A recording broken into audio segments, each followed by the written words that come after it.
Welcome to the Staples Center in Los Angeles. 10 days left in the NBA's regular season and still so much to play for. And this afternoon we have two of the hottest teams in the NBA. As the Lakers still with a chance to get this top spot in the Western Conference, just one back in the loss column of the Spurs. Denver, meanwhile, has moved up to the 5th spot and getting ready for another playoff berth. Hello, everyone. Along with Mark Jackson and Jeff Van Gundy, Mike Breen on hand. Lisa Salters with us as well. Both teams playing great basketball right now with the playoffs less than 2 weeks away. And let's start with the Lakers, Jeff, because nobody's playing better than them. 17-1 since the All-Star break. There are a lot of reasons for it, but defense is the #1 reason. Yeah, and they had that disastrous road trip right before the All-Star break. Now only have lost to Miami by 6, and they've done it with defense. They have such great size at the basket that it's very hard to get stuff in the basket area, and then their perimeter players are really paying attention to detail and closing out to the three-point line. All coming together right now for the Lakers. Same thing for Denver, but it's a surprise. After they trade Carmelo Anthony and Chauncey Billups, their 2 All-Stars, suddenly they're the 3rd hottest team in the NBA since the All-Star break, and defense a big part of that, Mark. Well, absolutely, and also depth. When you talk to George Karl, he says, hey, on night in and night out basis, when guys aren't getting it done, he has the luxury of finding somebody else on that bench. Also, he said they've changed from an explosive team to an executing team. They're better all across the board. And they're a little short-handed here this afternoon, as we'll have our starting lineups brought to you by Taco Bell. Aaron Aflalo has a hamstring injury, so he will not start. Danilo Gallinari will, along with his fellow Nick Wilson-Chandler. Ty Lawson, who has been terrific at the point guard, Nene, and a healthy Kenyon Martin for George Karl, who's enjoying this run right now. And for the Lakers, 4 of their 5 have started every game. And now that Andrew Bynum is healthy in the lineup and just dominating at times on the boards for Phil Jackson and the Lakers. And our SAP button on your television is presented by ESPN Deportes as the Lakers go and are ready for their 10th straight win, including 11 straight here at home.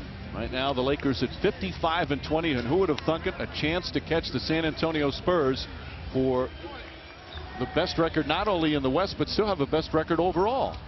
Exactly, and these games are vital to the Lakers. It's not just about winning the West and catching San Antonio. They're trying to stay ahead of Chicago. Chicago has a half-game lead over them right now. So meanwhile, the Denver Nuggets at 46-29. Looks like they'll finish up in the 5th spot. Right now they're 3.5 back of Oklahoma City for the 4th spot. Be hard for them to get, and they're 2.5 ahead of Portland as we're set to go for the 3rd meeting of the season between the two, but the 1st meeting since the big trade for Denver. And Denver is a complete different team as Kobe Bryant fires up the first shot of the afternoon. Bynum with a rebound. Pass inside to Artest, stripped by Martin. Artest misses the follow. Ball batted around, and Gallinari comes out with it.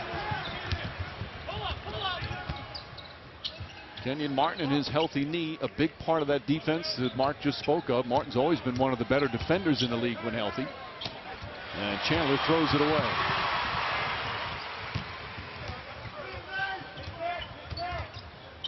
Ryan has the mismatch on Lawson, but the Nuggets help out. And Gasol lines up. Bynum again. Andrew Bynum already dominating on the boards. Watch early on in this ball game, Andrew Bynum already showing his presence on the offensive boards. Great job on both possessions. Gallinari getting the chance to start with Aflalo out. Misfires on that one.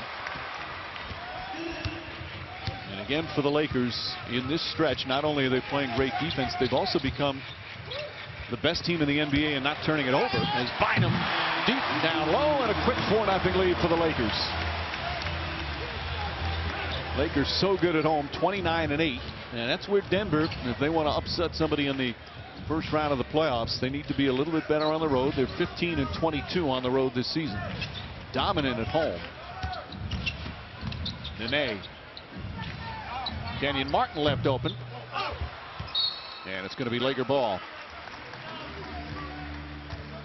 Early on in this ball game, this is a great job of sealing your man and getting great position where when he catches the ball, it's as simple as going up and finishing. Kobe Bryant gets inside. Nene fights for the rebound. And here comes Lawson, one of the quicker point guards in the league. Gallinari, nice move underneath. They're still the highest scoring team in the NBA even after the trade, and they're the third best shooting team in the NBA, the Nuggets. Well, the interesting thing, you talked about them having to win a game or beat a team on the road in the playoffs. They're a different team right now as Bryant misses another layup, where before they had a home run hitter in Carmelo Anthony that can win a game on the road. Now they have to do it collectively. Alley-oop to Martin. Martin rushed it a bit. Gasol's presence may have had something to do with that. An enormous front line for the Lakers. Bynum looking to post up Nene. Fisher on the drive. Artest steps back, and a 3-second violation call against the Lakers. Phil Jackson, team playing at the right time, playing great basketball. Unlike last year, they went into the home stretch of the regular season. They were 4-7 in the last 11 games. There were questions about Kobe Bryant and the health of his knee. As Chandler lines up, that shot won't go. We all know how it turned out last year, winning the back-to-back NBA championships.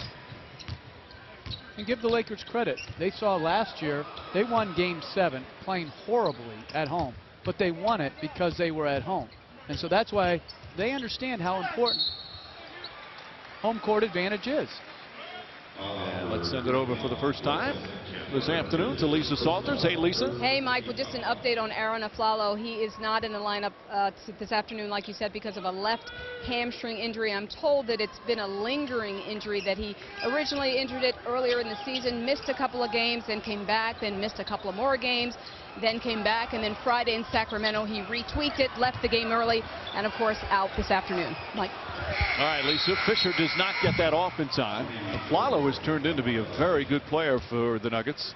As Lisa said, he's missed 8 of his last 12. George Karl loves his defense, but he's also become a much better offensive player this year.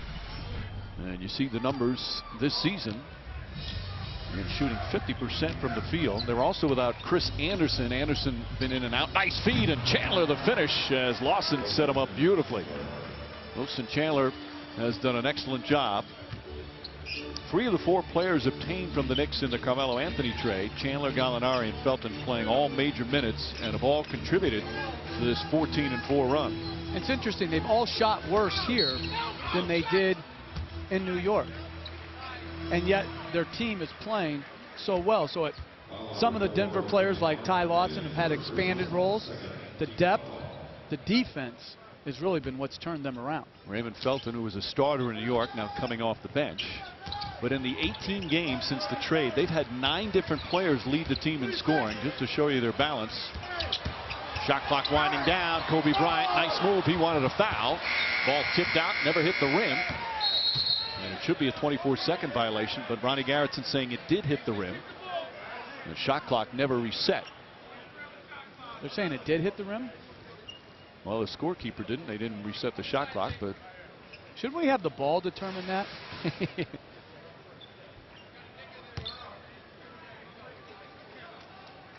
It didn't hit the rim. No. Should have been a 24-second violation. See what? They should be able to replay that. Well, Lakers getting the bucket anyway. As Kobe Bryant, he's felt he's been fouled 3 of his first 4 shots. He thinks he's fouled on every shot that doesn't go in. That's what I like about him. But seriously, why can't they replay that if they can replay other things? I think what they should do is just look over to you and you make the call. We're getting into dangerous territory. Fisher to Bryant. And a nice answer for the Lakers, back up by 4. Now, one thing that's going to be important versus the Nuggets this afternoon, the Lakers being able to contain Ty Lawson and Raymond Felton.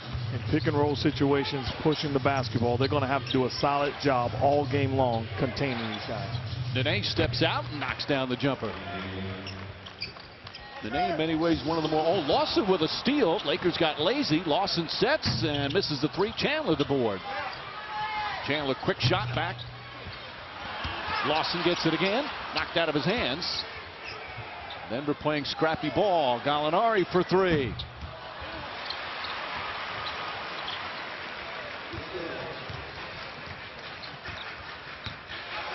Already approaching the midway point of the first. A 2-point lead right now for the Lakers. Martin another rebound. Chandler, nice feed. Gallinari too strong off the bank. Nuggets are getting good looks, unable to get it to go down. Just 3 of 11 from the field to start. Those are normal numbers for Laker opponents recently.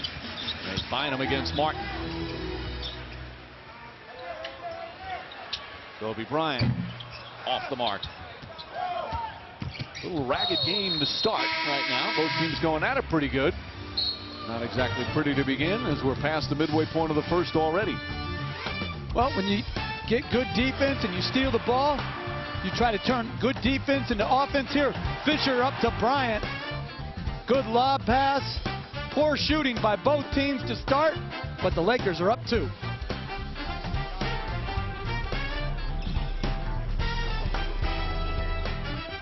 An NBA regular season, even for the Lakers. You see, before the All-Star break, they had a couple of bad home losses. They had a 4-game losing streak, but they have turned it around with some tremendous basketball. And guys, each of the last 3 years, which have all resulted in NBA final appearances, there's been a stretch where they play poorly and the doubters come out and say, what's the matter with them? They can't win. No change this year, but man, are they playing just great at both ends of the floor. Well, give them credit. Each year they talked about turning it on and finding their rhythm, and you look at them like they were crazy. And this year, once again, they put together a great second half of the season. Third turnover for Denver. Bryant. Bynum keeps it alive. And here comes an aide bringing it up the floor.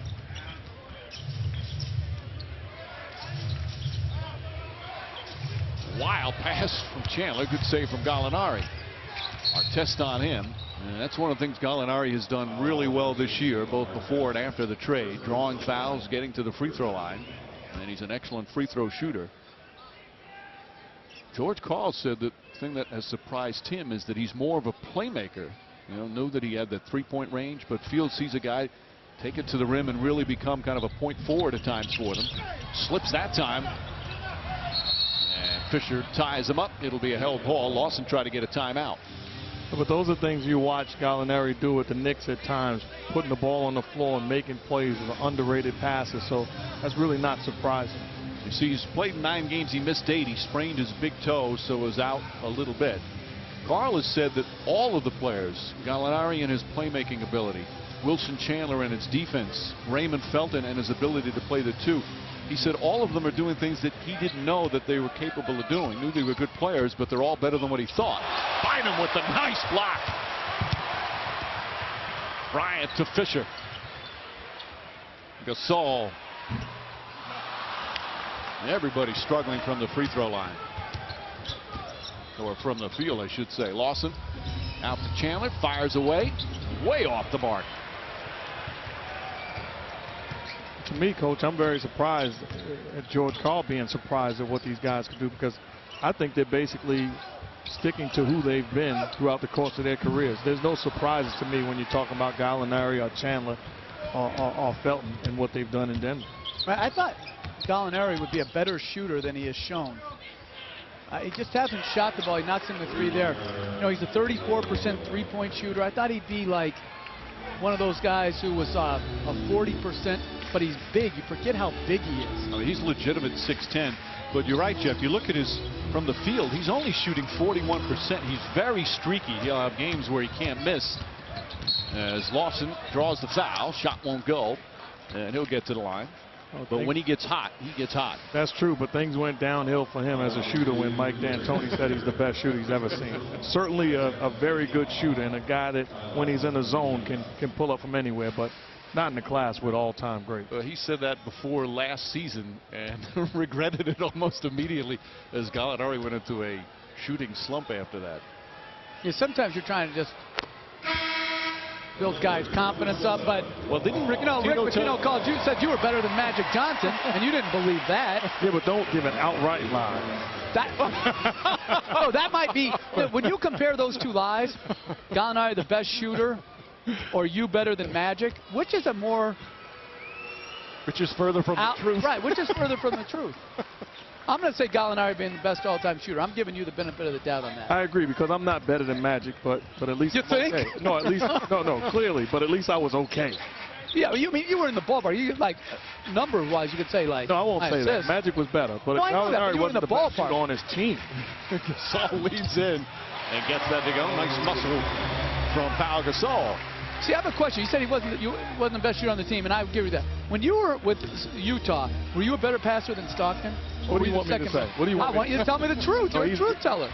It's not about me. He's an all-time great passer, and it's proven. I understand that. So what do you want me to say? This is not about me. This is about the Nuggets and the Lakers, man. How do you think the Nuggets are playing? Martin gets in, and Denver goes back up again by 3. It's 13-10 with 3 minutes to go in the first quarter. We got to talk about something. Bryant inside. Chandler played good defense that time. Kobe Bryant, 2 of 9 from the field. Gasol muscles another one in. Kobe Bryant's upset as Derek Fisher, great job, as good as anybody, stepping in and taking charges. But Bryant's upset not getting calls. Fisher, another fine defensive play, always amongst the leaders in that department. ESPN's NBA Sunday Showcase on ABC, brought to you by the 2011 Sierra from GMC, the best Sierra ever. State Farm. State Farm agents are there when you need them. Find an agent or get a quote at statefarm.com. The outrageous new comedy Your Highness, starring Danny McBride, James Franco, and Natalie Portman, Friday. And McDonald's. I'm loving it.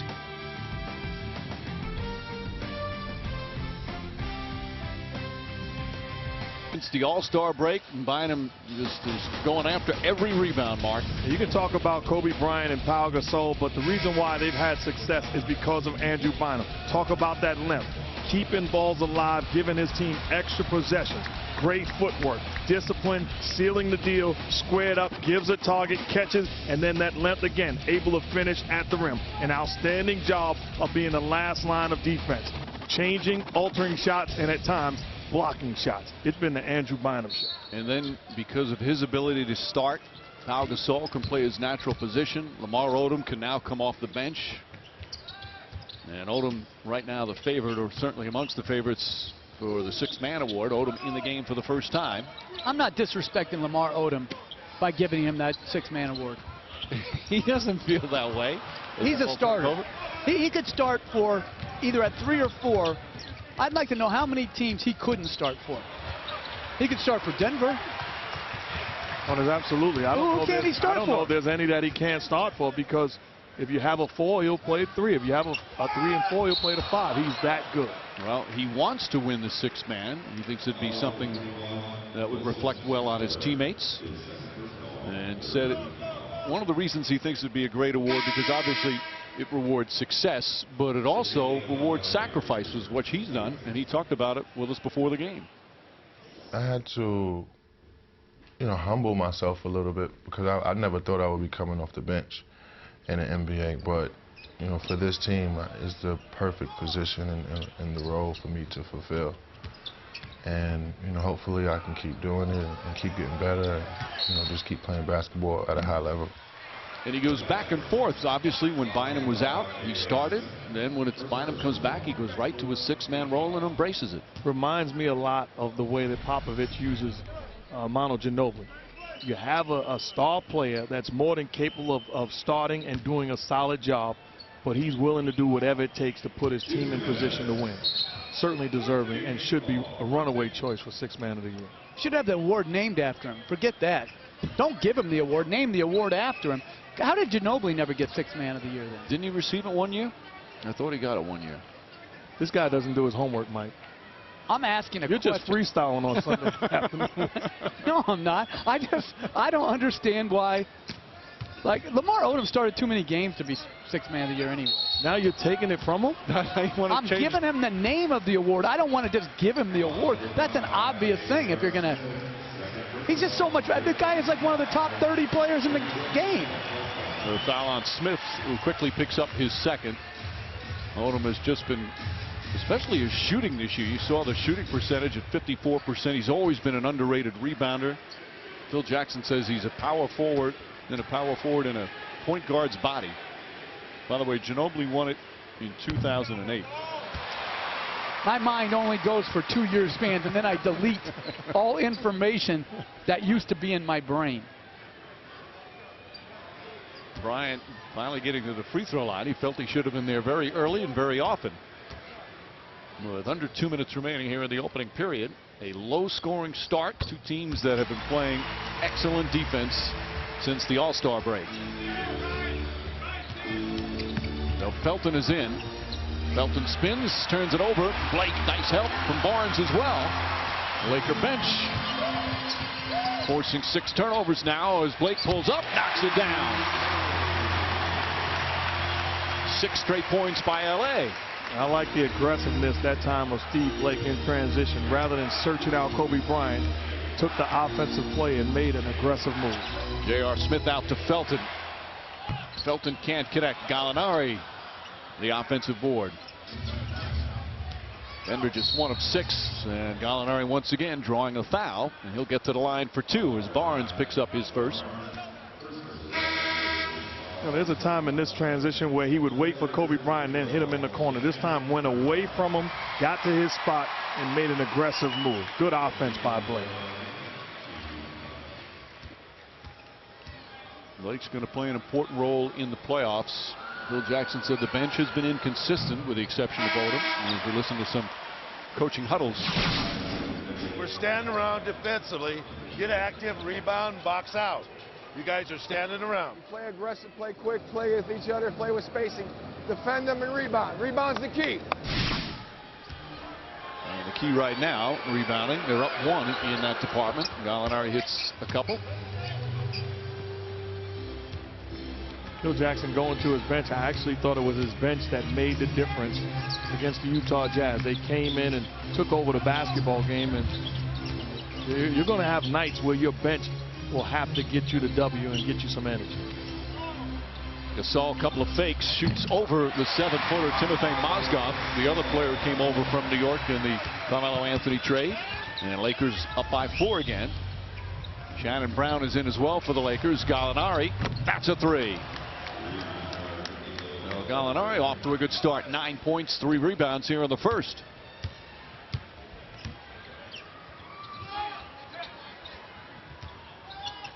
Odom on the pull-up shot. Lakers each of the last 2 games, that Friday night game that you talked against Utah, and then Thursday the emotional win against Dallas. They had great second halves as J.R. Smith able to hit the jumper. Both games were close at halftime, and they just dominated the second half. Well, this building is quiet right now. Surprisingly, but when you become good, you take for granted, you know, battles, and you just expect, okay, at some point we're going to turn it on and win a ball game. Odom, nice up and under move. First bucket for Odom off the bench, and the shot clock turned off.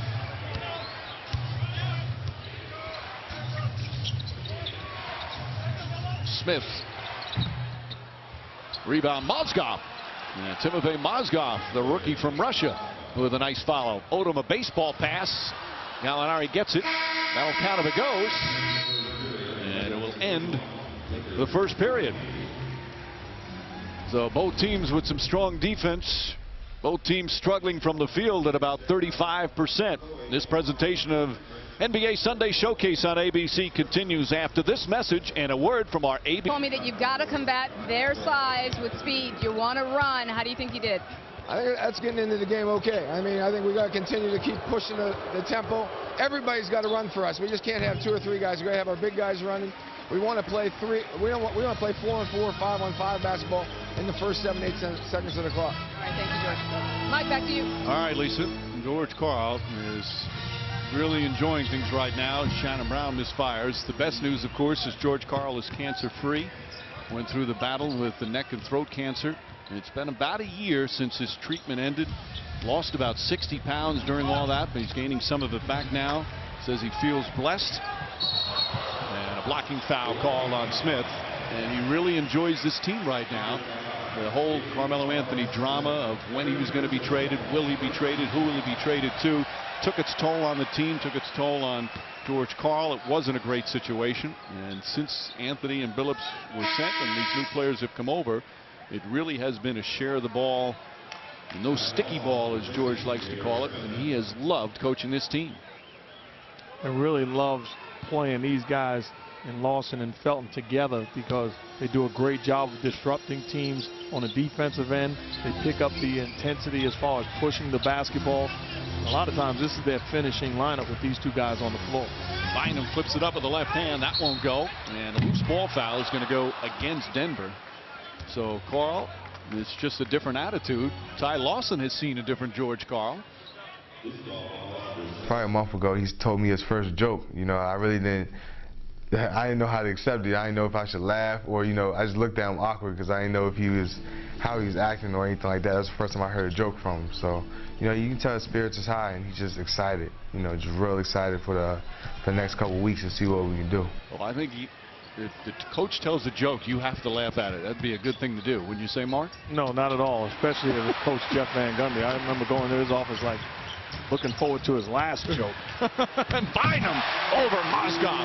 Andrew Bynum running the floor, and the Lakers back up by 1. I'm just taking body blows today. Al Harrington in the game with Felton, Mozgov, Gallinari, and Lawson. Again, no Chris Anderson, no Aaron Aflalo. Felton got hit that time. Bynum the rebound. And what Bynum's doing against the pick and roll, he's stopping the penetration, challenging the shot, and then coming back and rebounding. A multiple effort type of mentality. Andrew Bynum really is playing well at the defensive end of the floor. 7 rebounds already. We're just 14 minutes into the game. Ball deflected off Mozgov, so Lakers will still have it. 6 to shoot. So there he's trying to circle around the post. Then he does a good job of sort of loping down the floor, catching, gathering, keeping it high, and then finishing. I've just been really impressed with how he's played at both ends. Odom, short. Lawson, nice pass ahead to Harrington. Beautiful assist for Ty Lawson. And Lawson has really elevated his game. He was the backup behind Chauncey Billups, learned a lot from Chauncey Billups, and he has taken and run with the starting job. Well, he absolutely has, and a good job by Al Harrington contesting the shot and then taking off. You teach that with teams, and Lawson's vision advances the basketball. Mozgov, good boxing out. I've been impressed with him as well. Moves well, nice little left-hand finish. Harrington misses. Mozgov battling, pokes it away, and it's going to be Laker ball. George Karl says this guy's going to play in the league a long time. Donnie Walsh did not want to have him as part of the trade for Carmelo Anthony. Yes, he did. He traded him. Well, his initial feeling was he didn't. Was hoping to hold on to him. Oh, I could see. use some size. He probably didn't want to trade any of those guys. Figured have gotten Anthony for nothing. Probably. This is like Shannon Brown on the drive. Shot clock again. Winding down. Brown finds some space and puts it in. Lakers are going to need Shannon Brown some consistent shooting for him in the playoffs. Phil Jackson hoping that his shot has not been as good. He's worked hard on it. Early in the season, he was a much better shooter. Mozgov battling on the boards, can't come away. Bynum another rebound. That's 8. Odom looking for a seam. Offensive foul. How about Mozgov running back and drawing the charge? A pretty good athlete for a 7-footer. Talking about athletes, as a guard, Shannon Brown, as good as it gets, uses the excuse me extension, elevates, bird's eye view, knockdown, jump shot. Thanks for watching ESPN on ABC, home of the NBA Finals. Goodyear, everything Goodyear has learned making tires for all-star traction inspires what they roll into yours. As we welcome you back to Los Angeles, and Sunday Night Baseball gets underway, one of the most storied rivalries, as the Giants take on the LA Dodgers. Sunday Night Baseball presented by Taco Bell on ESPN2 tonight at 8 Eastern. And the first Sunday night game for our new broadcast crew, our good buddy Dan Schulman, and a couple of former Mets, Bobby Valentine and Oral Hershiser, who pitched briefly with the Mets. Of course, Bobby coached them. Mets with a good start to the season. Mark Jackson, you Yankee fan?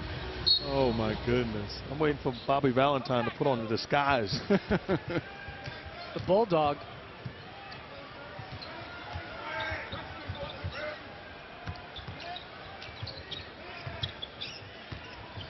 Felton looking for an opening. Finding Harrington. Stripped but foul by Blake, who does not like the call. And Harrington's going to go to the line. Well, Denver has a nice blend of younger players and veterans. Guys known for their defense. A guy like Harrington, who was known for his defense early in his career, but can come off the bench and get you 20 to 25. Al Buckets was known for his defense. Mark Jackson, tell me that's not the truth. First couple of years in the league, he was an excellent defender. Come on, Mark. He was a good defender. Oh, that's standing up for a former teammate. Come on now. No, he's a good defender, but always was a guy that his mindset was to score the basketball. And that hasn't changed. And either has your equivocating answers. That hasn't changed either. We used to go at Al Buckets. Yeah, foul away from the ball. Al Buckets called for that foul, as we'll listen to the coaches. They're an aggressive basketball team. They got their hands on you, and they're pushing you around out here. You have to move and create situations and spacing on the floor. All right? They got 8 offensive rebounds. We're standing around 8. We're doing a good job rebounding offensively. Let's do a better job defensive rebounding. Rebound the ball down there. Blake poked away. Fine defensive play from Al Harrington. Sure was. Lawson kicks it out. Harrington. Out to Gallinari. Nice fake and draws the foul. Gallinari again has become very adept at that, and he'll get 3 free throws. The thing I don't like about that call was Gallinari actually searched Shannon Brown's body. So Shannon Brown would have went past him, and it's Gallinari that basically jumps into him. Here's my new rule interpretation. So I've been thinking about this. If you're not jumping up to shoot the ball, then it can't be a shooting foul. Like on this one. By the way, it's a 2-shot foul. He had his foot on the line. They'll see that on the replay. Exactly.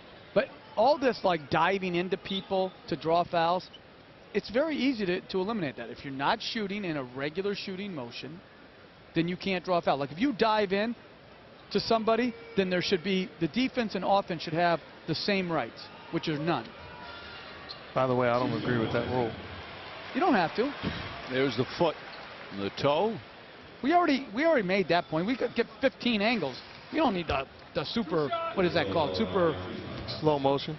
Slow motion above the rim. I mean, come on, you had that on the first one. What do the referees have to do? Look at it 5 times? He was on the line, right? Well, they just want to double check.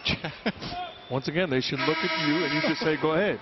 I got it. It's a 2. How many Red Bulls you know what? have this no, but you don't remember this, Mike, but when you were on a different broadcast channel, there was a game we lost with the Knicks. Allen Houston actually made a shot that was disallowed, and this was before replay, and in Miami, and they, didn't give us the win, and the referees were trying to get Bill Walton's to tell him as they were huddling if it was good or not, but they had already cut to the next game, and so he never saw the replay, and thank gosh we now don't have to utilize my knuckleheadedness to try to give the officials what they need, which is the best chance to get the call right. Odom kicks it out to Fisher. That one stayed with you a while. Fisher tried the banker, Mozgov the rebound. They all stay with you. I've forgiven Bob Delaney over the years. Well, it balances out because you got the 4-point play with LJ, so it balances out. Meanwhile, Al Buckets, Harrington knocks down the 3, and the Nuggets have a 5-point lead. Let's not go there with all the calls you guys got with the flopper Reggie Miller kicking his legs out, traveling on every possession. 5 minutes gone by here in the second. Nuggets playing some excellent defense on the Lakers.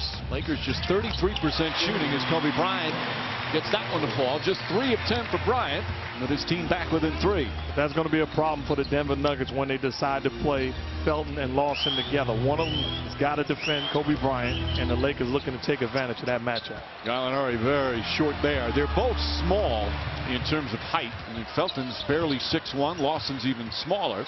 Fisher creating some space, puts in the 3.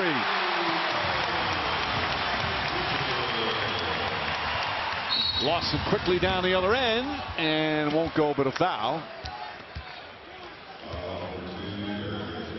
George Karl arguing he thought there should have been a foul down at this end. Underrated the strength of Derek Fisher, the ability. Now, Ty Lawson is a strong, small point guard in his own right, but Fisher shoves off, step back, knocks down the shot. And I agree with this. This is a two-shot foul because he never put the ball back down after the contact. But down at that end, we didn't even talk about it. That's an offensive foul. Yep. You can't just like bogart somebody out of the way. Lawson hits the first. We'll tell you about our NBA calendar, NBA TV on Tuesday. And all these games have some sort of playoff implication. Charlotte still trying to stay for that final spot. They're in Cleveland. Utah playing here at the Staples Center. And then Wednesday on ESPN, Milwaukee at Miami. Lakers in Oakland playing Golden State. TNT Thursday, Boston at Chicago. Big game there. Portland at Utah. And then next Sunday, we'll be in Miami for the Heat and the Celtics. And the Bulls and the Magic will precede that game. I'm predicting 4 Americans will watch Charlotte at Cleveland on Monday night. I'll be one of them. You're kidding me. Absolutely. That's a big game. You guys play Toronto that night. Knicks play at Toronto. I'm going to tape it. I'm saying live. Oh. A lot of people will be taping that game. Meanwhile, the team foul number 4 on Denver as the Lakers will take it out. You know, interesting thing, taking a look on the floor. The Lakers decided to go small with Blake and Fisher.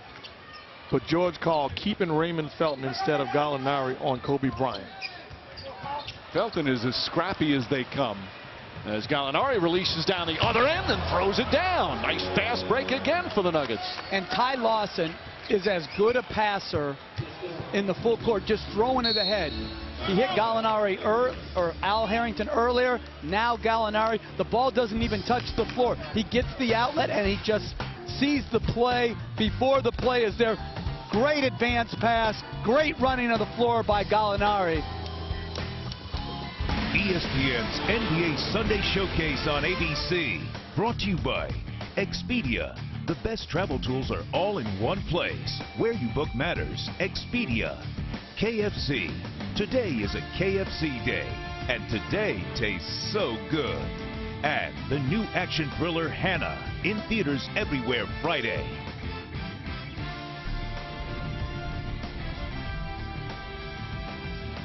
Just past the midway point near the second period. Jeremy Piven sitting courtside at the Staples Center. Alan Pompeo. Lawrence Fishburne with a courtside seat. Will Ferrell and his son. And of course, in his Sunday best, Jack Nicholson. You can tell it's coming to playoff time. Jack's clothing is getting better and better and better. He's getting ready. Meanwhile, Gallinari playing better and better for the Nuggets. 13 points to lead all scorers for Danilo Gallinari. Both teams still shooting well under 40% from the field. Good defense from both here in the opening half. And Al Harrington doesn't like that call, but it will send Gasol to the line. 3 fouls already on Harrington in just 6 minutes. You see Gallinari's numbers. You know, one of the key things in Denver in making the deal, you look at their ages. Raymond Felton's the oldest guy of all of them. He's 26. Gallinari's 22. Chandler's 23. Mozgov only 24. So all good young players. And all of them were upset when they first heard the trade. They all enjoyed being in New York. Felton may be leading the way because Felton signed a 2-year deal with the Knicks. He was made a co-captain with Amari Stoudemire. Was under all-star consideration. He was playing so well. Was a starting point guard. And then Felton gets dealt to Denver. He was upset at first. He said one of the things that helped turn him around was a conversation he had with his dad. His dad, Raymond Sr., said, hey, you're going to a good team. You got a chance to do some really good things on that team. And he said that helped him start to get over it. There's a rude awakening a lot of times for young players. You think it's all good, and really it's strictly a business. And teams will make the right decisions to put themselves in position to win. Certainly was a shock for these guys. Oh, pretty play from Kobe Bryant. And the Lakers regain the lead. Quickly down the other end, Nene misses. Battle for the rebound. Felton picks it up. Gallinari left open again. And another 3 for Gallinari. 16 first half points. Lakers doing a poor job of staying at home on Gallinari and getting wide open shots, that time off an offensive rebound. Gallinari already has a 30-point game with the Nuggets as Gasol has it poked away. Well, they're playing aggressive defense, Jeff. They are playing so hard. I love what Lawson's doing, pushing the ball ahead on the pass, disrupting the post game by Gasol. Well, that negates good defense right there. And we're tied again. You know, Mark, you talk about that trading part. And, you know, fans, obviously they understand it. But to what extent? I mean, you were a New York City kid, grew up, you get drafted by the Knicks, win Rookie of the Year. How tough was it that first time you got traded? Well, very tough, because I was delusional enough to think that, you know, I remember Pat Riley in the locker room saying there's two guys that's going to be lifers as far as Knicks is concerned, pointed to Patrick Ewing and then pointed to me also. Well, the bottom line is teams are going to make the best decisions to put themselves in position to win down the road, and at times to win at the moment, right or wrong. And it really was a shock to me at first, but it made me better and more prepared as I got more and more years underneath my belt. Gallinari was another one that loved playing in New York, coming over from Italy, as Bryant's free throw is good. But they have made the most of it, and they've given Denver incredible depth. And Mark, you touched upon it earlier, and Jeff, you can speak to it as a coach. For George Karl to be able to have the hammer of, all right, you're not working hard, you're not defending, I got somebody sitting on the bench that's ready to come in right there. No question. You know, some motivation, you're not going to talk them into playing hard. They either have it within them, or you have to have people behind them that can be effective by playing well, so that you have other people to go to. Those are the two motivating factors. Either the bench is a motivating factor, or they're just self-motivated to begin with. He says that George Karl said that he doesn't have the hammer. The players have the hammer by ready to come off the bench and play. A reminder, you can shop NBAstore.com now for the best selection of Nuggets and Lakers gear. Choose from jerseys, shooting shirts, hats, and more. NBAstore.com, one store, every team. Now, if I was one of these players, too, that was traded, I'd tell my grandkids, I got traded for Carmelo Anthony. He's an all-time great, and I was traded for him. I wouldn't tell them with a bunch of other guys. I just tell my kids, I was traded for Carmelo Anthony. Yeah, that's how good Granddaddy was. Martin poked away, gets it back. He's double-teamed, still gets the shot off, and it goes in. Hit the front of the rim and went up and over. All right, here's the big question. Hold on, I got one thing. You'd rather be called Granddaddy than Grandpa? No. Okay, well, you just said that, Granddaddy, so I just was clarifying. That sounds weird. Not Grandpa neither. I'm from the city. How about Pop-Pop? Pop-Pop works, you know. Bryant misses that one. Why are you looking like we're crazy? I have never heard Pop-Pop. Oh, come on. Martin misses, and Artest the rebound. How about Grandpa? I didn't know you was raised with the Waltons. Odom gets inside. There's a 6'10" Odom running the floor and finishing, and the Lakers back up by 2. Felton trying to draw some contact. Odom got a piece of it. George Karl pleading for a whistle on that. I thought that was a good no call. I thought Felton created the contact. Chandler tips the rebound to himself, and a technical foul call on George Karl.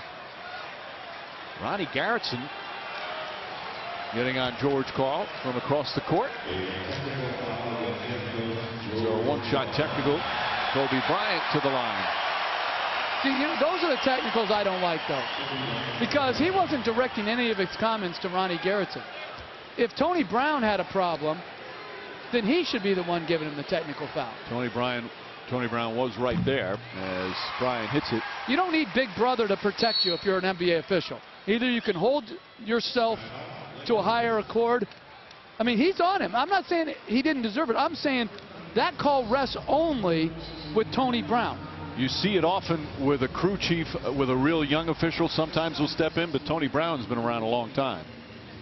Halftime report coming up with Stuart Scott, John Barry, Michael Wilbon. The Spurs finally end that 6-game losing streak. Big victory earlier today on ABC. The Lakers still alive, not only to take the West top spot, but maybe overall. And Kobe Bryant helping lead the way here this afternoon. Tough angle turnaround jumper to the baseline. Well contested by Felton, but just too small. And then quick spin, second spin, takes a little bit of a bump from Nene and jackknifes it in, and then takes on the double team of Gallinari into his mid-range pull-up. Well, you see there Bryant with the numbers, now 15 points. By the way, Ronnie Garrettson asked him about the technical, and he said that George Karl had been warned a couple of times already, and that's why the technical came. He didn't want to stop a fast break at one point and waited till after that. As Felton gets inside, finds Nene. Nene misfires, knocked loose, and Odom comes up with it. But I can't let that go. I understand the warning part. Tony Brown is right there. Only Tony Brown knows what he's saying. He might be saying, Tony, I like how you look today. You look in better shape. He doesn't know. He knows he's not saying that. You don't need to protect. This isn't your little brother. This is an NBA official who's a veteran. Either he thinks it's technical foul worthy or he doesn't. Ronnie Garrettson isn't even looking at George Karl there. He's looking at the fast break. Well, one thing I give him credit for, he saw the play, but as a veteran official, did not stop the Lakers' advantage in transition. So allowed the play to develop. And oh, stop already. Am I right or am I wrong? That's all I want to hear. Right or wrong? Good point, Mark. You're right. Thank you. But am I right? He did a good job allowing the play to develop. I love when they don't stop the fast break. Let it go. And they're now going over and explaining it to George Karl. Yeah, but how's he getting the point back? That can't happen. You okay today? No, I'm just saying. It's like when do you have to come in and discipline your kids, or do you let? Where are we going? No, I'm saying it's like disciplining your children, right? You just one person disciplines the parent, or you let the mother discipline too. That's a good point. You can't come over the top of moms. And moms don't say, wait till dad get home. Handle it, mom. Right. What happens if Pop-Pop is in charge that day? I've never heard. Meanwhile, they're looking at the replay to see who's going to shoot the foul. Nene, just give me a look. Right now, Nene looking to go there with 2:16 remaining. So Nene, who's having a very good year, he's got a career high in scoring, career high in field goal percentage. He's actually #1 in the NBA in field goal percentage, career high in free throw percentage. Just like the other game Friday night, they beat Sacramento. 12 points, 12 rebounds, 6 assists. He just does a little bit of everything. He can really pass. He's also got very quick hands as far as stripping other big guys. He's a very good all-around player, and people were trying to steal him at the trade deadline, and I give Masai, the general manager, a lot of credit for not giving in to total rebuilding and keeping Nene, because the offers weren't good enough. And he's only 28 years old, still young. Coming up on 2 minutes remaining, first half. Lakers by 2. Despite shooting 38%, Bryant blocked but a foul. Kenny Mountain got a piece of it, and also got a piece of Bryant, so he picks up his second foul. Kobe Bryant the other night, Friday night, took a couple of shots, took that one knee-to-knee from Facinko, was really banged up, got knocked in the head once. He has not missed a game yet this year, despite having that scariest ankle turn of his career a couple of weeks ago. I get amazed too watching great scorers, because you think about it, Gallinari has had an outstanding first half. Kobe Bryant struggled. He was 2 for 9 at some point, and right now they both have 16 points, and Bryant on his way with a free throw with being a leading scorer. Now this will be his 7th free throw attempt. He's made all 7, and Lakers up 4. Been a close game throughout. Largest lead here in the first half is 5. Denver had that.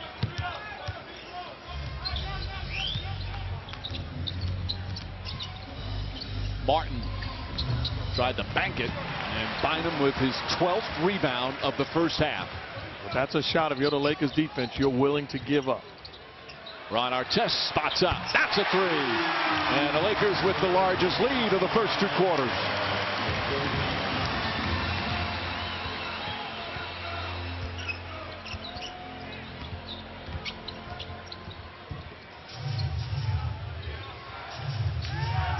Crowd getting a little more into it. It's one of the quietest we've heard this building in a long time in the first half. Felton can't connect. Gasol also has 8 rebounds. Coach, that's exactly what you talked about again. Andrew Bynum contesting shots. Nice defense from Wilson Chandler. Kobe Bryant didn't think so. And now Bryant with a technical foul as he slapped the floor after complaining about the call. Chandler was right on him, put a body on him. Bryant thought too much. So why do you stop that fast break then? Was it a fast break? It's 5-on-4. Bryant was behind the play. Gallinari, excellent free throw shooter, will take the one-shot free throw. Way short. Gallinari thought somebody was saying something. Why did he look over and keep the ball and then shoot it? I don't understand that. Something distracted him. Well, it was actually Ron pulled a New York City move on him, and Gallinari fell for it. But why wouldn't he give the ball up and get it back? I have never seen that in the NBA. Artest right behind Gallinari. And Gallinari once again draws a foul. It's on the pass. So 2 fouls on Artest. Lakers in the penalty.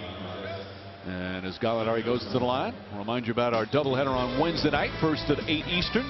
Brandon Jennings and the Bucks trying to stay alive in the playoffs, although they're close to being eliminated. They'll face LeBron James, Dwayne Wade, and the Heat. Then at 10:30, Kobe Bryant and the Lakers. As Gallinari misses another, face Monte Ellis and the Warriors. The NBA on ESPN Wednesday.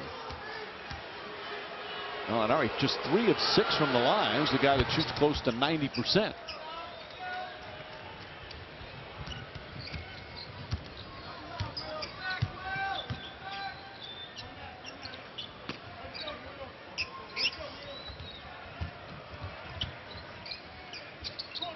Bynum wants the ball, working hard. Now goes sets a screen for Blake. Bryant spins, runs right into Kenyon Martin. Now trying to poke it away from Gallinari. Good ball handling from Gallinari and a reach-in foul on Bryant. And more free throws coming up. It's his first personal foul, that is. And that's a foul born out of frustration by not getting a call, and it's a mistake because it gives Denver not only 2 free throws, but it gives them a 2-for-1 situation as well. Wow, Gallinari now 4 of 8 from line. He's played so well. As Martin was right there to greet Bryant on the spin. Right, and that might have been a foul on Kenyon Martin. And he's torqued off. Yeah. And he takes an unnecessary foul. Gallinari 17 points. He's hit 3 3-pointers. He's been their leading scorer, but struggling a bit at the line.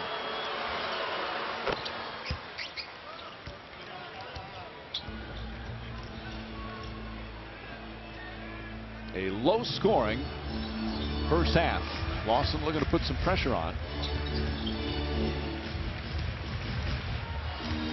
About a 3.5-second difference, shot clock and game clock. Chandler at 6'8". Again, George Karl said his defense a lot better than I thought. Has some size. Bryant spinning. Chandler stays right with him. Banks it in. Oh, tough shot. Chandler was draped all over him. And Mozgov can't get it in. Has to call a timeout, so they'll use their 22nd timeout. Boy, that was an impressive play. Chandler couldn't have defended him any better, Mark. Oh, great defense by Chandler, but I'll take better offense over great defense any day of the week. This is outstanding D without fouling, and Bryant finding a way to will the basketball in.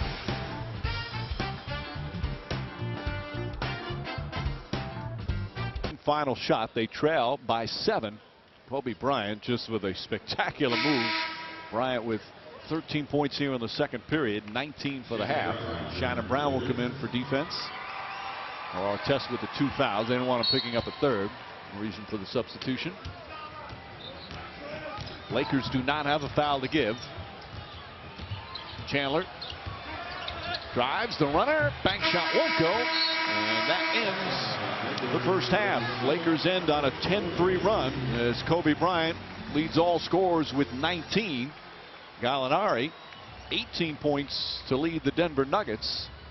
As the Nuggets in that first half, they shoot just 29% from the field, and they're only down 7. Their defense keeping them close. And Bryant right now with Lisa Salters. Thank you, Mike. Kobe, you made some ridiculous shots in that first half, but you guys got off to a slow start. I heard Phil in the huddle saying they were pushing you guys around. What changed for you guys? Spacing, and we just got to finish plays. this was the first time you've seen the new Nuggets in that first half. What was different about them? Much the same. You know, they just have, you know, a deeper team. You look at their second unit coming off the bench, and that's a starting five. So, you know, they have a lot of depth. They come at you in waves. All right, thanks for your time. Mike? All right, Lisa, after the break, the T-Mobile halftime report. Stuart, John, and Michael will talk what's going on in the NBA, including San Antonio getting a win earlier today, trying to hold off the Lakers, who are still looking to get that top spot in the Western Conference. Halftime of the Staples Center. Lakers trying to win their 10th straight, lead the Nuggets 47-40.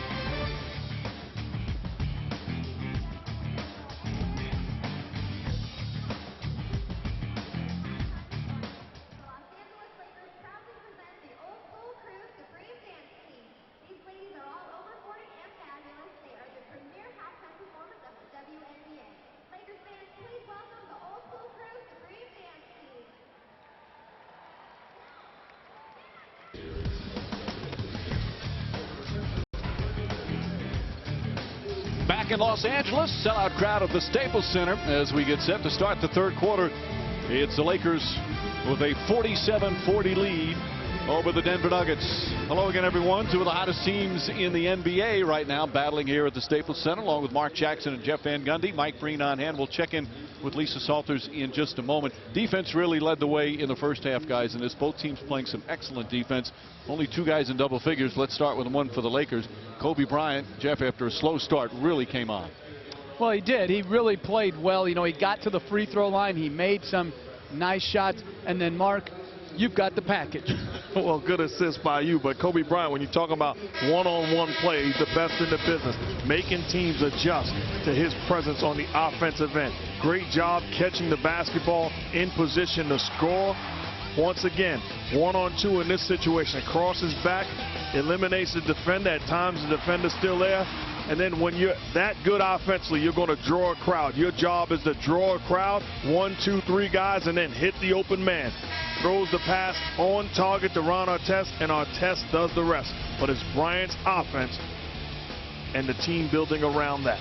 All right, 7 for 7 from the free throw line. All right, Jeff, you want to talk about Danilo Gallinari. So, Mark, let me ask you, what you think about Gallinari's first half? Well, he had a great first half, and I will give it to you, partner.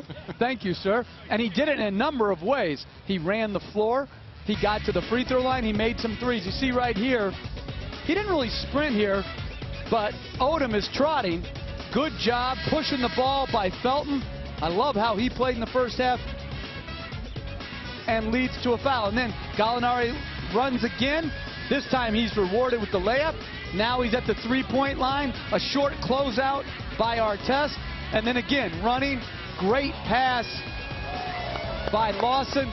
Leads him into a dunk. Listen, the only thing he didn't do well was shoot free throws. He had an outstanding all-around first half. Meanwhile, let's check in with Lisa Salters. Hey, Mike, I was talking to George Karl. Obviously, he did not like the way the Nuggets closed out that first half. He said, you know, Kobe Bryant, he really got into it, but then we made that worse by fouling him. And he said on the other end of the floor, something pretty interesting. He said, our offense is putting too much of a strain on us. I said, what does that mean? He said, we're just frustrated because we're not making any shots. He goes, yeah, their defense is good, but we're playing bad, too. Mike? 29% shooting, Lisa, for the Nuggets in the first two quarters, and they're only down by 7.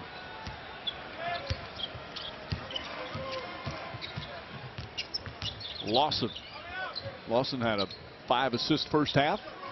Artest on Gallinari. Gallinari gets past him. Nice feed to Martin, and that's the playmaking ability that George Karl talked about with Gallinari.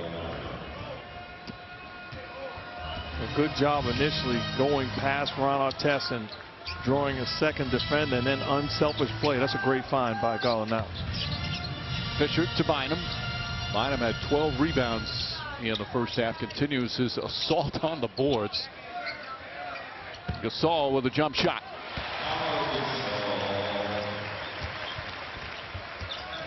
You know, we talk about Bynum, how wonderful he has been since injury. We talk about Lamar Odom and being a 6-man favorite. Kobe Bryant, second half has been tremendous. Pau Gasol is still the guy that can make all the difference for this team as Gallinari throws it up and in. Tough shot from Gallinari.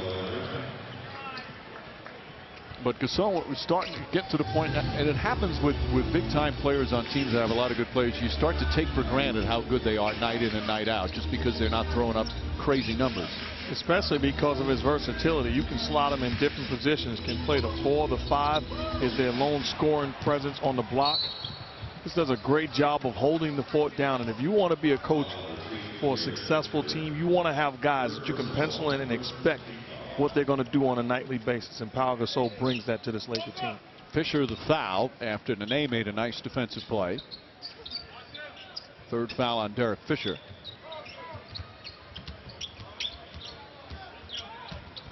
Lawson inside to Martin, and Gasol's length altering that shot. Now that's the only problem Lawson has on his penetration.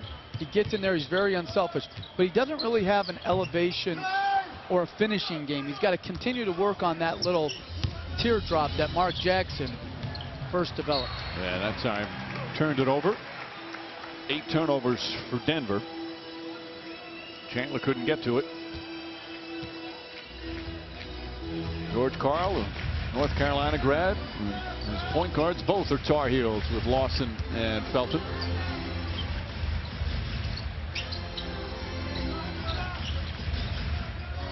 Gasol single coverage on Martin. Gallinari goes to help.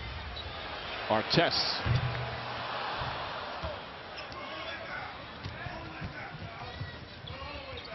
Chandler likes that baseline, gets it to go. Chandler with his second field goal. And that's the first time I've really seen Phil Jackson get on somebody during the game, yelling at Pau Gasol to get all the way back. He's sort of drifting in defensive transition between the free throw lines instead of getting all the way back to the rim as Gasol's fouled. And Hurt shaken up after Nene with the foul. Nene, a nice sportsmanship there, checking to see if he's okay. Kenyon Martin went for the steal, and Gasol had a path to the basket.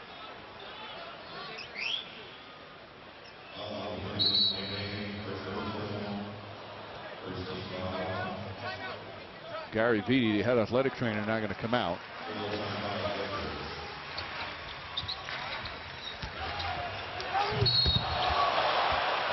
So that right foot got caught. It's a little hyperextension there. He's limping off, but limping a little bit better. We'll take a quick timeout and come back from the Staples Center as Gasol shaken up. ESPN's NBA Sunday Showcase on ABC. Brought to you by the new 2012 Mustang. A whole new breed of car. Geico. 15 minutes could save you 15% or more on car insurance. And Taco Bell. Think outside the bun.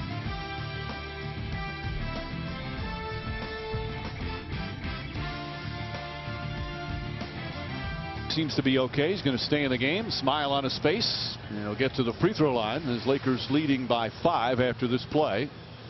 Good clean foul from Nene. Just an awkward landing for a 7-footer.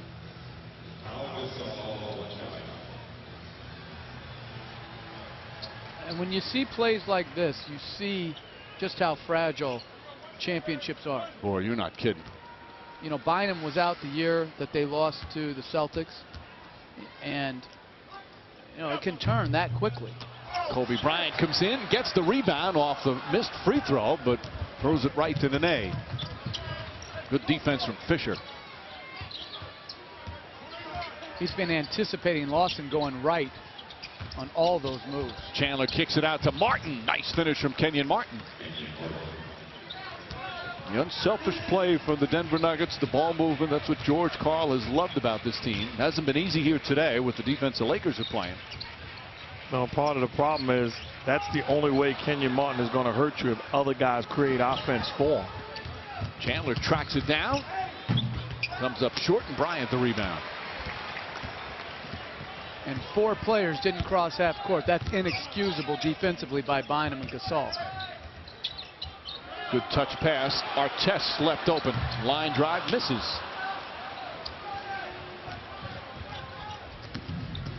Gallinari had the big first half.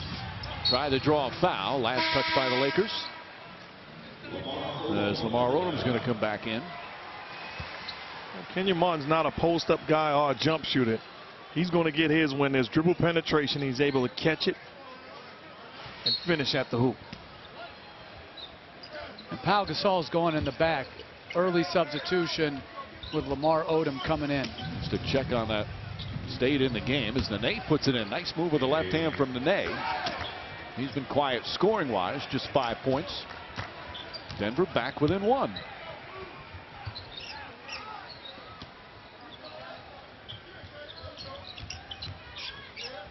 Fisher. Bynum goes high. Offensive rebound. Bynum puts it back on the floor. And Nene tried to wrestle it away, but a foul is going to be called on Nene. For Andrew Bynum, it's his 14th rebound.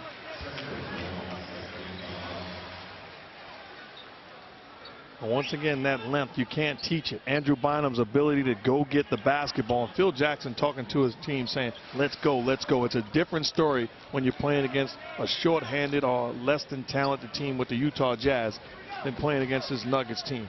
With weapons across the board, there's a price to pay if you allow them to get it going.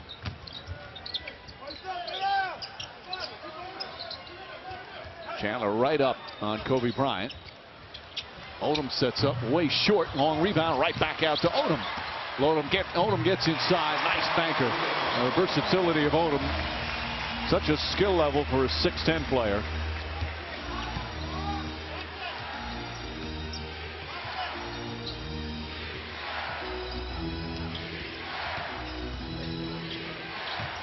Lawson doubled. Offensive foul called on Lawson. Second on Ty Lawson. They set up a pick and roll going to the baseline. Good job by Odom cutting off the. And I didn't see anything there. Fisher and Odom, an excellent double team. Odom will try another three and put that one down. Lamar Odom from downtown. He's been shooting well all season, just under 40% from three-point range. Offensive rebound layup. Trap the pick and roll. Three-pointer. 3 possessions. Just does things to help his team win. Chandler. Odom tried to draw a charge that time. Lakers come the other way with a 6-point lead.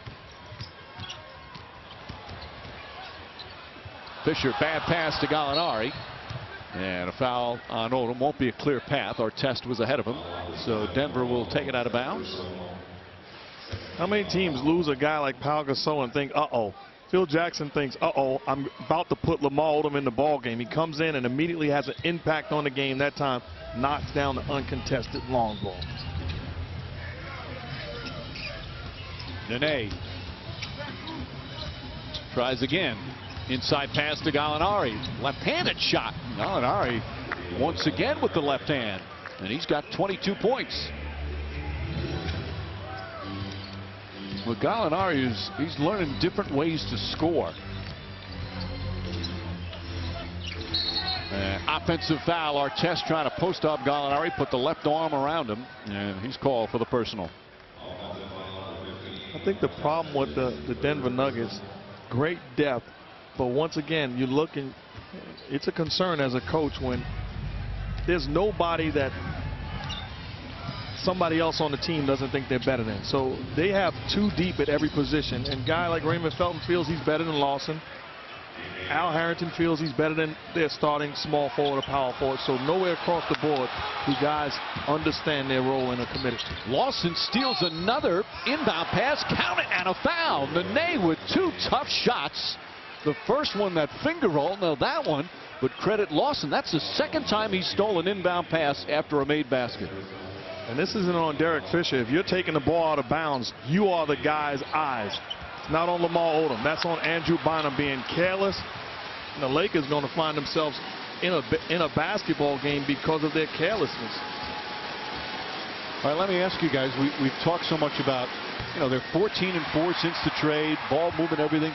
Is this team better suited to be dangerous in the playoffs, or the team before when you have a star player like Carmelo Anthony?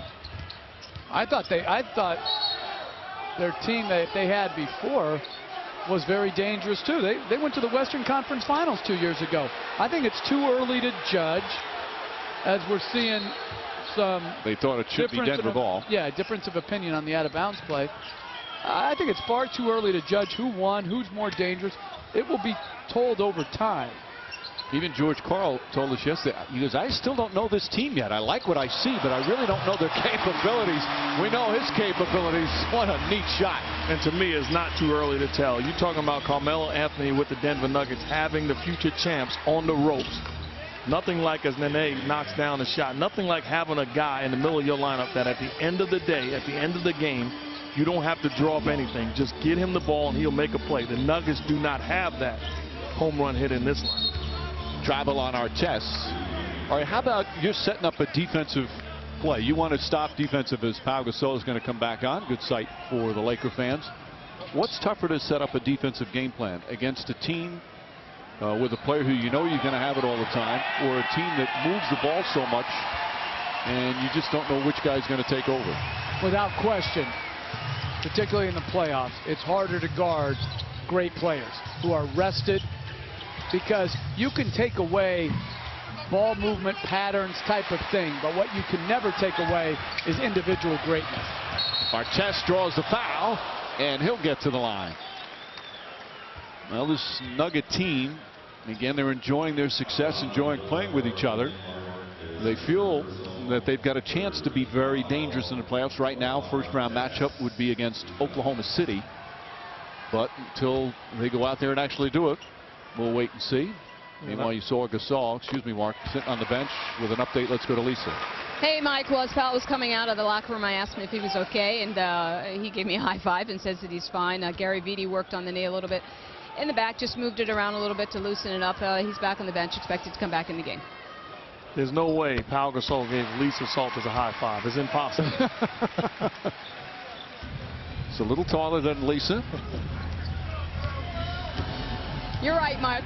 You're right, Mark. It was more like I was reaching up and he reached down. You're right. My bad. Watson on the drive. Comes up short. Odom with the rebound. Fisher on the pull-up jumper. Knocked out of bounds. And it's still going to be Laker ball. Last touch by Chandler. Matt Barnes will come back in. J.R. Smith and Felton return. Let's see it. Good investigative reporting, Mark. That was not a high five.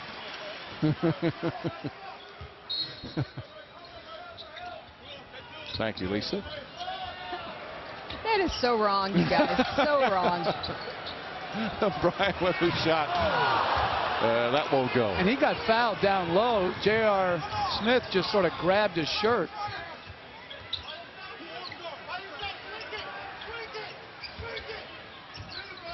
Felton, good open look. That's a three. And the Nuggets up by one. That's the first field goal for Felton. He was 0 for 6. They've come back from 7 down in this period to take the lead. Mike, you asked earlier, what's the harder team to guard? That's not the question. The harder team to score against is this Nugget team right now that they have. They are bigger, they are more active, they're more aggressive, and they're more tied together. Yeah, their defense, that's been the biggest change. They're allowing 10 points less a game since the trade was made. And when you're touching the ball on offense more, you're more apt to give every possession type of effort defensively as well. And also when you have depth and you realize that if I don't get it done, it's easier for the coach to bring somebody else in the ball game. So my sense of urgency is increased. J.R. Smith with the blocking foul. That's his 4th. And Odom will go to the line. A 1-point Laker lead with just over 3 minutes remaining here in the third. Lakers coming in with a 9-game winning streak, 17-1 since the break. They're only 1 back of the Spurs in the loss column in the Western Conference. And they're also right there. They're only a half game back of Chicago for the best record in the NBA. As Odom misfires on that one. NBA TV on Tuesday. Charlotte plays at Cleveland. Lakers hosting Utah here at Staples. ESPN Wednesday doubleheader. Milwaukee at Miami. The Lakers playing the Warriors in Oakland. And then TNT Thursday. Boston and Chicago. Portland and Utah. And next Sunday, Bulls and Magic in Orlando. And the Celtics and Heat in Miami.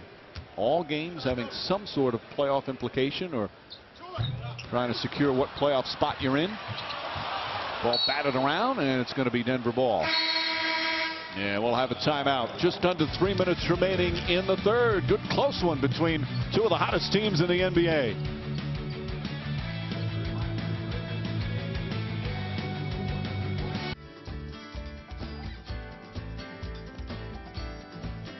Autism Speaks. It's time to listen. Join the NBA family on World Autism Awareness Day. Join the NBA family and get involved to make a difference for families living with autism. And bring the autism community together as one strong voice. Well, throughout the month of April, the NBA is partnering up with the organization Autism Speaks, recognizing April as National Autism Awareness Month. They're trying to fund research into the causes of things like prevention, treatments, a cure for autism, increasing awareness of the spectrum of disorders. Good job done by the NBA.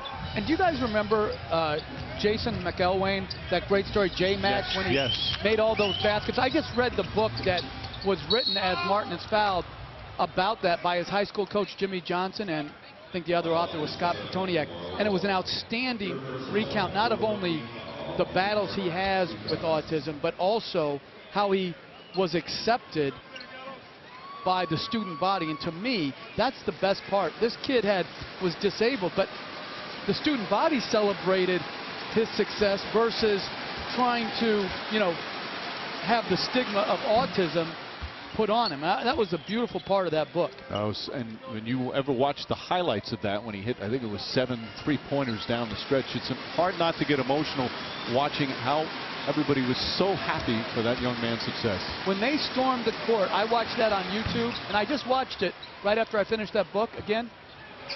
If it doesn't bring you to tears, then you have a hard heart. A great story. I'm more impressed, though, that you can remember his name, the author's name, the executive producer's name, YouTube names, but you don't know that Manu Ginobili won a 6-man of the year award. You're right. There's no excuse for that. You're right. Kobe Bryant with 23 now. As we're under 2.5 remaining here in the third. Gallinari lost it out of bounds. And for Denver, that's their 10th turnover.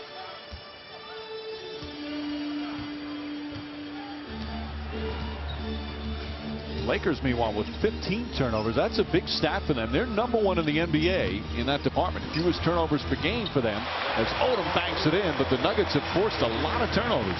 And the other thing they don't do is they don't foul.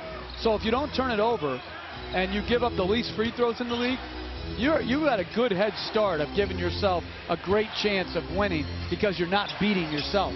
Felton pulls up, puts it in, and Jeff, to me, that's such an outstanding stat for a team that's one of the best defensive teams now, and they play physical defense, yet they're #1 in the fewest amount of personal fouls. Because if a perimeter player gets beat, he knows he's got a lot of size to protect the basket behind him.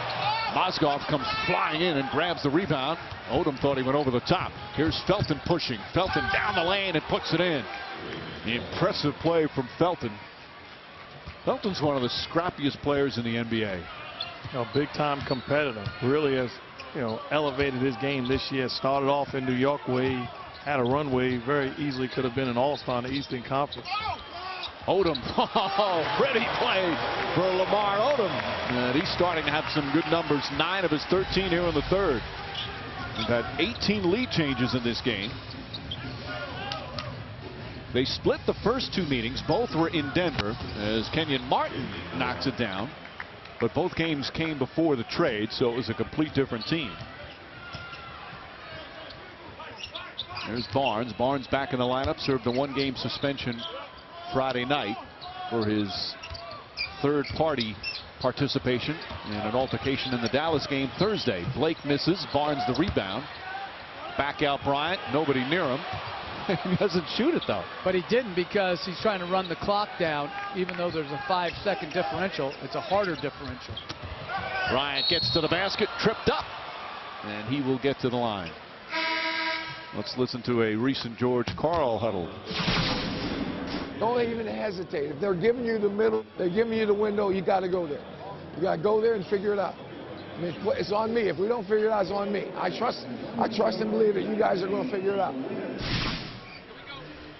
No, he's been trusting his new team. He tells a good story about after the trade was made, the first practice with all the new players, he was unable to go. He had a doctor's appointment, and he called all of his assistant coaches after the practice. Who'd you like? Each assistant coach gave him a different player. He's like, all right, we got something going here. And all 4 guys, including Mozgov, have become part of the rotation. I like the fact that in this league, you got to get better. And Mozgov alone got better in this second half, because the first half, when he came into the ball game, kept his warm-up shirt on, not knowing. At least the second half, when he came into the game, made the proper adjustment. That's getting better. And I'm going to say this, from what I've just seen of him, I understand why Denver held out for him to be part of the trade. It's hard to find active size. He looks like he has a good activity level. He wasn't drafted. The Knicks signed him to a 3-year guaranteed deal. He got a 3-year, $9 million deal for an undrafted free agent. 3 years guaranteed. Showed what the Knicks thought of him as Felton misfires that time. Gasol the rebound, and that will end the third quarter. Lakers led by 7 at halftime, 7 early in the third. Nuggets came back, actually took the lead. And we head to the fourth quarter, all tied at 69. This presentation of NBA Sunday Showcase on ABC continues. Welcome back to Staples Center. Phil, a 7-point halftime lead, now tied. What didn't you like about that third quarter? Too many turnovers. We're not moving the ball the right way. We're trying to force the action, and they're closing it up. This is the first time you've seen the new Nuggets. What's different about them through 3 quarters that you can see? Well, it's mostly screen roll stuff that they're doing. They had a couple good post-ups, but some of it's all screen roll. They're mostly doing screen roll. All right, thank you, Phil. Mike? All right, Lisa. Phil Jackson in what is expected to be his final season as a head coach in the NBA. This is his 20th year as a head coach in the NBA. We know the 11 championships, but how about 16 of the 20 his teams have won 55 games or more, and he's been to the playoffs all 20 of the seasons. Just incredible. Shannon Brown's shot won't go with 24-second shot clock. It is incredible. He's still in his prime, and if I was the Lakers, and I'm sure they're trying to do this behind the scene, to try to entice this guy to come back. Whether it's more money or something, because this is like Kobe Bryant retiring in his prime. It'll be interesting to see. Barnes, oh, nice pass. Steve Blake with a perfect feed, and Barnes to finish. But Jackson has maintained this will be it. You always allow a person their greatest right, and that's the right to change their mind. But like I said in the past, I believe that this will be it for Phil Jackson coaching the Los Angeles Lakers. But I totally expect to see him coaching again for another team down the road. You don't look at him as the oldest active coach right now. He's going to be 65 in September, but he is. Shot blocked, but a goaltend. Mozgov with the rejection, but 2 points for Barnes. And I'm not sure that was a goaltend.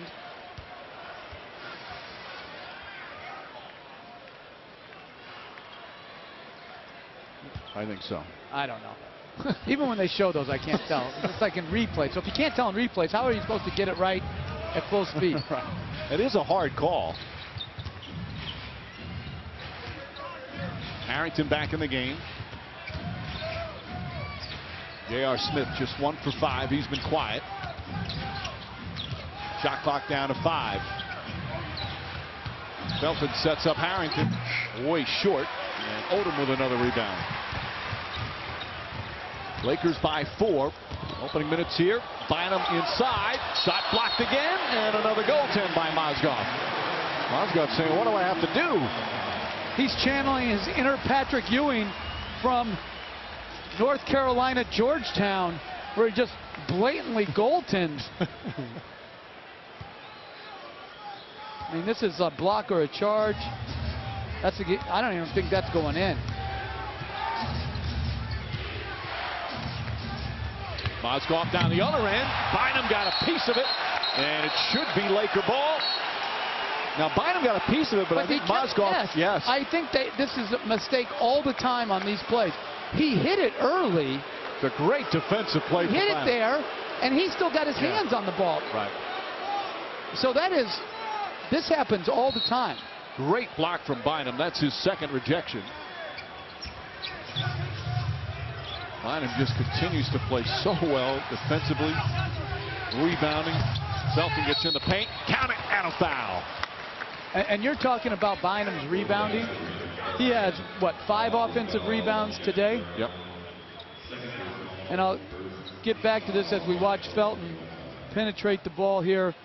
Good use of the crossover and then the little teardrop in the lane. But did you guys see the stat from the Washington Wizard game the other night? Andre Blatch had 19 rebounds. 16 of them were offensive rebounds. It's the second highest percentage of offensive rebounds to total rebounds that we found. First, Jason Williams. The Nets' Jason Williams had 17 out of 20. Mark Jackson had 1 rebound in that game. Okay?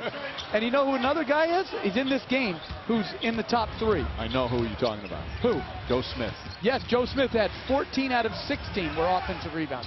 That's like, I don't even know how you do that. It's a bizarre stat. Lawson, oh, tough move. And Lawson gets it to go. And right now, George Karl has Lawson and Felton on the floor. He says his best team is when those two are on the floor together. Felton playing more of the 2 guard.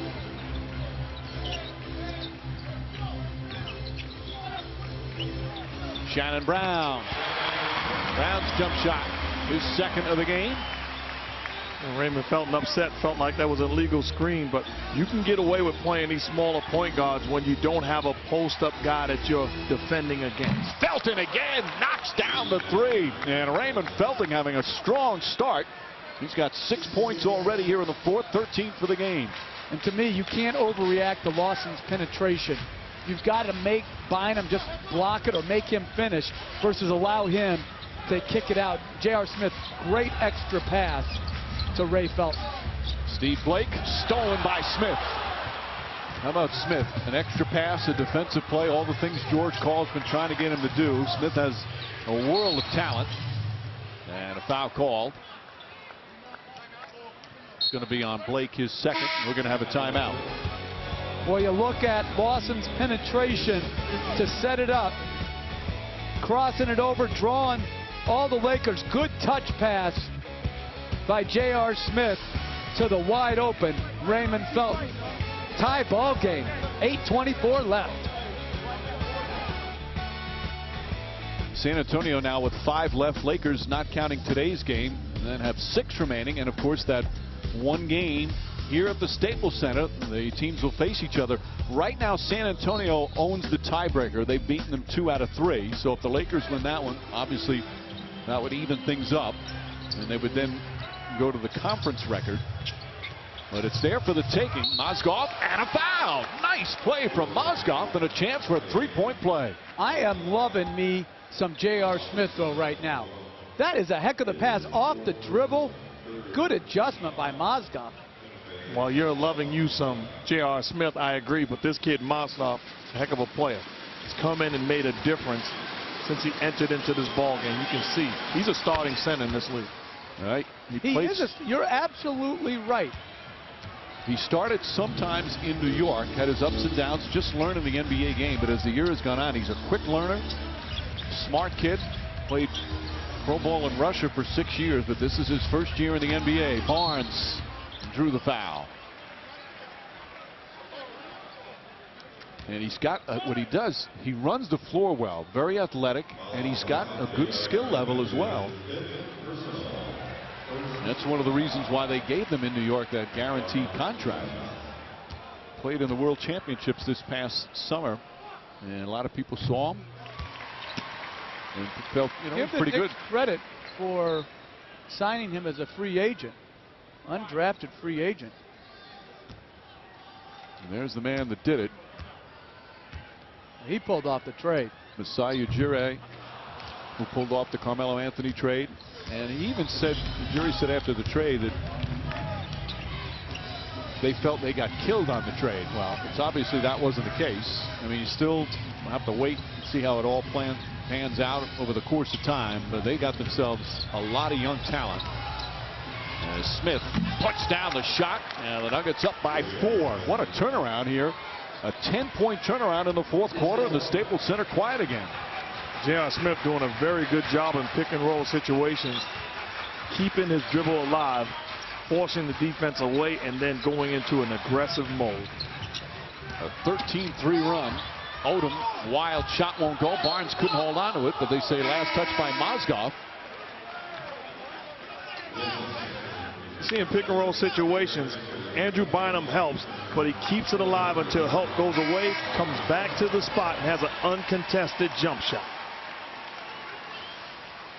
Kobe Bryant, Pau Gasol come back in the game. 6 to shoot now for the Lakers. 7:15 remaining in the fourth. Lakers had a 7-point lead. They had 1 point in the third quarter. Had a 6-point lead earlier in the fourth. Odom drives. And Mozgov with a foul. Odom ran into one of the photographers. Does a nice thing. Checks to make sure he's okay. That's a tough matchup for Mozgov, but you got to understand the scouting report. In that situation, you got to jump on Lamar Odom's left hand and force him to go right.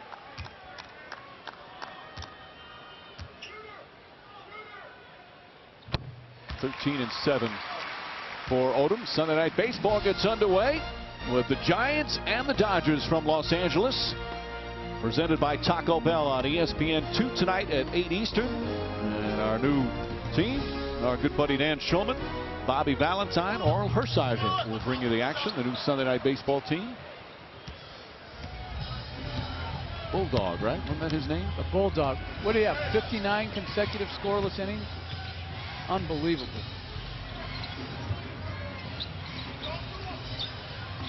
Shot clock down to 7. Smith trying to create some space. That one in and out. Chandler grabs the offensive rebound and brings it back out. Well, Felton calls out a play.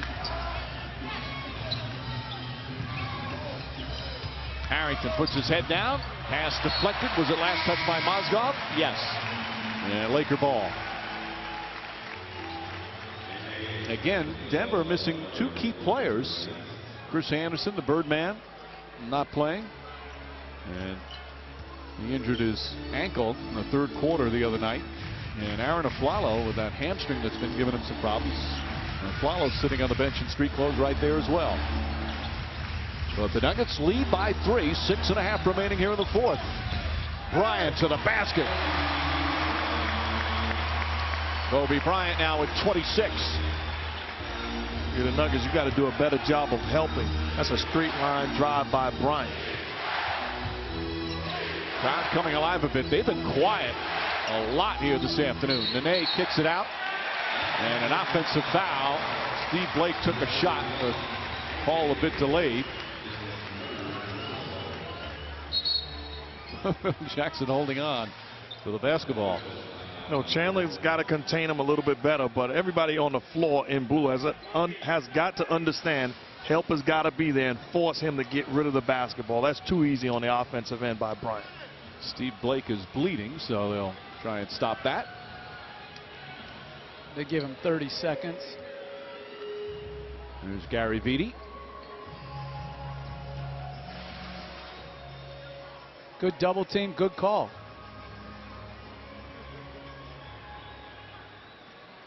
He doesn't, well, yeah, he whacked him right there. He didn't give him a lot of room to move, though. You're not supposed to. What are you supposed to, get out of his way? Well, you got to. You don't have to give him anything. You're allowed to leave the offensive player room to change direction. Not. Sure you are. He was going that way. He stood right in front of him. See, I agree with you once again. 100% right. That's great defense. That's like talked about like a guy who only wanted to play offense on his high school basketball team. I was a good defender. Not with that mentality. We talk about. Give him room. Give him space to get out of the way. What is that? I'm with you. It's in the rule book. No, it isn't. You have to give a player when you land and turn. And well, he was already on the floor. But Blake came in late when he was turning. You got to leave room to turn. So are you disagreeing with the call? No, I think the elbow was pretty sharp, but it was close. It wasn't a clear-cut one. I think it's clear-cut. Way to go, Steve. Blood cleanses the soul, and you did your job. That's what Bud Presley, my junior college coach, used to preach to us. Oh, that's a shot. See the blood right under the eye. You want to win, you make those plays. What's his name again? Bud Presley, the late Bud Presley. One of the best coaches anybody could have ever played for. Gallinari with the rebound. 82-81 Nuggets trying to win their 6th in a row. Trying to get a terrific road win for a team that's been dominant at home, up and down on the road. Smith again. Ball knocked out of bounds. And it's going to be Laker ball. We'll take a timeout. 5.5 remaining. Both teams with winning streak. Both teams have been hot, and it's a close one here in L.A. ESPN's NBA Sunday Showcase on ABC. Brought to you by Little Fuckers. America's Funniest Family is back on Blu-ray and DVD April 5th. Snickers. If you like peanut butter and chocolate, you'll love peanut butter and Snickers. New Snickers Peanut Butter Square. KFC. Today is a KFC day, and today tastes so good. And Corona Light, official sponsors of the Timeout. Relax responsibly.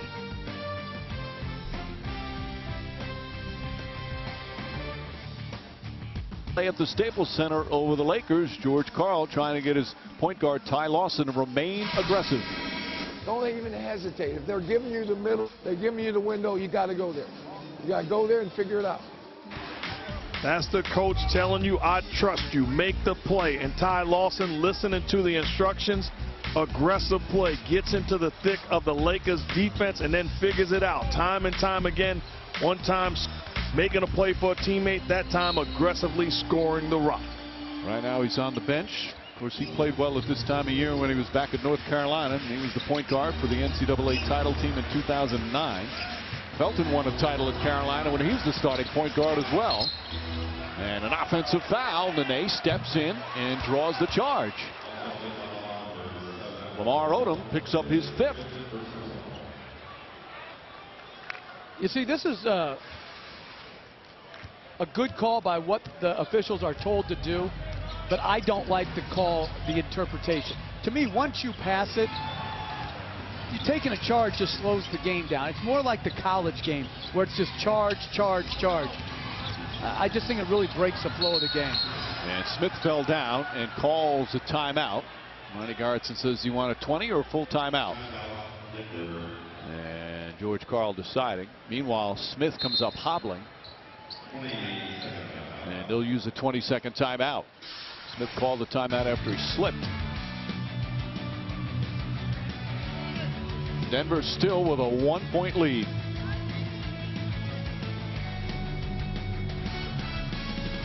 On ESPN, first Texas A&M against Stanford, followed by Notre Dame and UConn.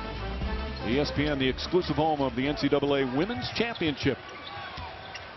Felton's jump shot won't go. Chandler, another offensive rebound, but he couldn't hold on and kicked it out of bounds. I'm sure George Karl, with J.R. Smith going to the sideline, even before that, would love to finish this game with Lawson and Felton on the floor. But he cannot do it because of the size of the Los Angeles Lakers. Again, Felton's 6'1", Lawson's 5'11". Fisher hits a jumper. Lakers back up by 1. This is second field goal for Fisher, a big one, with 4.5 remaining. I think Fisher's played very well today. He had a very good game Friday night as well in Utah. Nene. Felton hoists it up. That's a 3. Raymond Felton from downtown. All 16 of his points in the second half.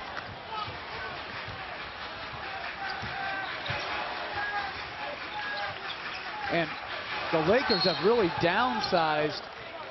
And a foul after Felton, Jeff, made the steal. A loose ball foul on Gasol. 4 team fouls. They've really downsized. Artest at the 4.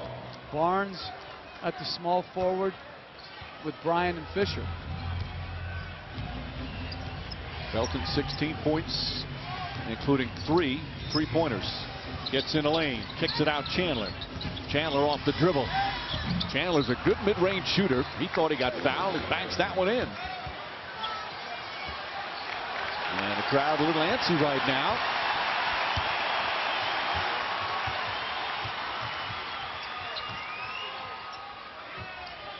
Artest to Gasol. Nene trying to distract him and pokes it away. incredibly quick hands. And for the Lakers, again, the best team in the NBA and not turning it over. They have 20 turnovers. Martin banks it in, and it's a 6-point game. Phil Jackson wants timeout as the Nuggets have scored 7 straight. And a 12-point turnaround here in this fourth quarter. Down 6 earlier in the period, now up by a half a dozen. And they've done it with, again, excellent defense. Well, great job defensively, one-on-one Nene with the active hands, continue to be aggressive, comes up with the basketball, the bench excited about it. Great job on the defensive end. And how about on the offensive end? Raymond Felton making the play, an on-point pass to Kenyon Martin, and Martin, the bank is open Sunday afternoon.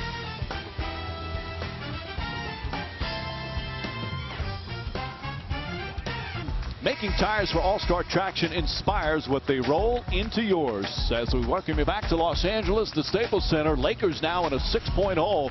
The fourth quarter right now has belonged to Denver. They trailed by 6 earlier in the period, forcing turnovers once again. Meanwhile, Andrew Bynum's been on the bench. You see Bynum grabbing that right knee, and that's what you so worry about with Bynum. Lisa Salters talked with Gary Vitti and said he's fine. Anytime there's a little bit of tweaking like that, you get concerned with all the problems he's had. He's playing such great basketball.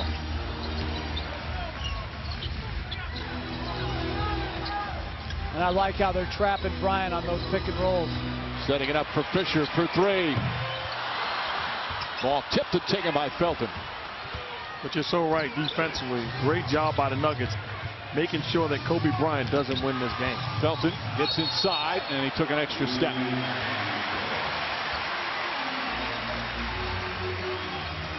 That's 14 turnovers for the Nuggets. Felton has played excellent in the second half.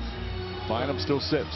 It goes back to what we talked about, having a home run hitter. You don't have to draw up anything because a great offensive player will create an open shot for somebody else because 2 guys have to defend him. Odom sets. That 3-pointer way off. Nene with the rebound. Rebounding numbers have been close throughout. Right now, Lakers +3. Gallinari back in. Had the big first half. Gets it off to Felton. Gallinari had 18 in the first half, 4 in the second. Shot clock down to 4. Felton inside Nene, left-handed, can't get it to go. Kenyon Martin on the follow. And it's an 8-point lead with just over 2 minutes remaining. And this crowd is stunned. Bryant on the clear path to the basket, throws it down. 28 for Kobe Bryant. Now the Lakers need some stops. Stops is what they've been doing so well during this stretch since the All-Star break. Bad pass. And Artest picks it up. Now the crowd back into it. Bryant for 3. Way off the mark. Ball tipped back out. Odom comes up with it. Odom trying to find an opening. Blocked from behind by Chandler. Still alive, and Gallinari pulls it down. Dangerous pass stolen by Bryant, and then a foul by Chandler. Gallinari looked like he got hit by Artest. The bodies flying all over the place. And the Nuggets, they're not the penalty. I really thought Gallinari got pushed out of bounds and was forced into that turnover. You know, part of the problem is what we talk about, he's a flopper. So you don't know when when contact really has been made. That's an excellent point. You're absolutely right. And I, as an official, I would never give the benefit of the doubt to the flop artist. So both teams with 14 fouls, so all shooting fouls from here on in. Bryant spinning.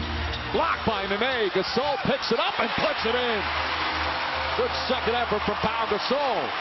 And it's back to 4 with 1:10 remaining.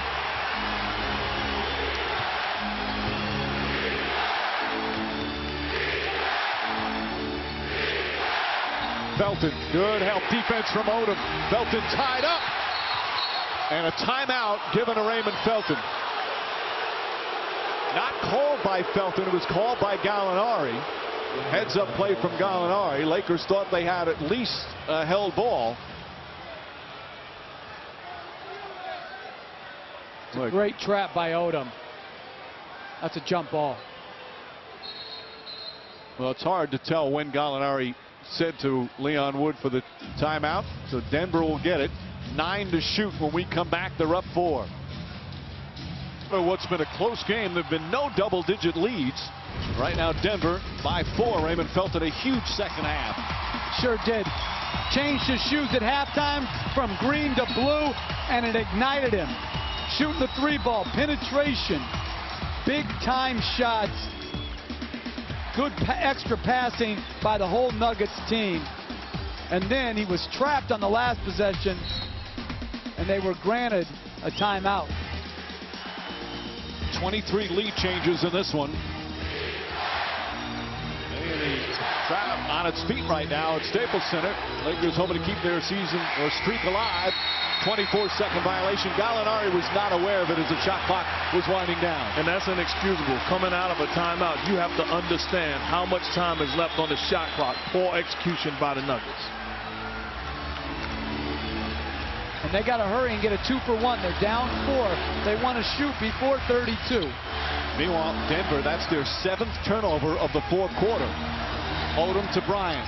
Chandler on Bryant. Chandler at 6'8". Bryant makes his move. Falling away. Side of the backboard. He's hopping mad. He thought he got hit. They should be not going to score. Gallinari will bring it back out. 4-point game. They need to foul. And Artest now bumps Chandler. And Chandler will go to the free throw line with 20.9 remaining. That's poor clock management there right by the Lakers. They let 9 additional seconds run off. Kobe Bryant won contact, but that's good defense by Wilson Chandler. Probably prior to the shot, a lot of contact with the hands while he was into his move, but that's just solid defense by Chandler. Well, you see Chandler, an excellent free throw shooter at 81%. Misses that though. 4-point game. Lakers still have 2 timeouts remaining. George Karl's team trying to get, they've played great since the All-Star break. This would without question be their best win in this wonderful stretch they're having. Trying to win their 6th in a row and halt the Lakers' 9-game winning streak. And Phil Jackson will use one of his timeouts now. A 5-point game with 20.9 remaining. And how about these Denver Nuggets? 14-4 since the trade. It's all been about improved defense, unselfishness on offense, sharing the ball.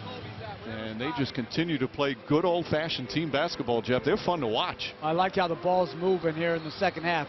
Driving it into the middle of the paint, kicking it out, using everybody and the entire floor. And just as important on the defensive end, they've done a good job collectively paying attention to details, getting the ball out of the hands of Bryant, and then finishing it up with rebounding. And now they need another stop. So the Lakers down to 1 timeout remaining, trailing by 5. Again, San Antonio winning earlier. Lakers came into this game only 1 back in the loss column in the fight for the best record in the West. And they always run the same play out of bounds here. They're going to throw it into Gasol, Flair, Fisher. Bryant's going to set a back screen and then get a pin down. Hard screen. Gasol sets it up. Odom puts it up. Puts it in. 3-pointer for Odom. And it's back to 2 with 15 seconds. And Chandler calls Denver's final timeout. Lamar Odom with a clutch 3. And it's a 2-point game. 17 points for Odom. Lakers have not shot well from 3 today. Just their 4th in 16 attempts, but a big one. How about Coach with the scouting report to perfection? And actually, Kobe Bryant came off wide open, but Lamar Odom chose to turn him down and step into a jump shot. Knocks down a big 3. And if you look at Kenyon Martin on that, he's looking at, when he's guarding Lamar Odom for Bryant, which takes his concentration off the thing he should have been concentrating on, which is guard your own man when he has the ball. And again, Odom has had such a good year shooting the ball. 54% from the field this year, just under 40% from 3.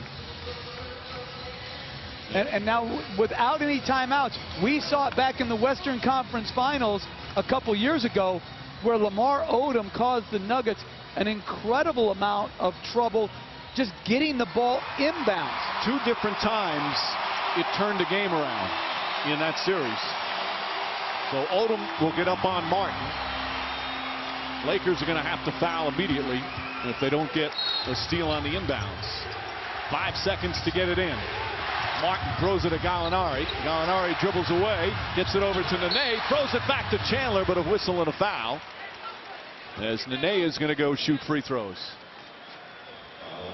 Nene 1 of 3 from the free throw line, and he's a 74% free throw shooter this season. Lakers still have a timeout left.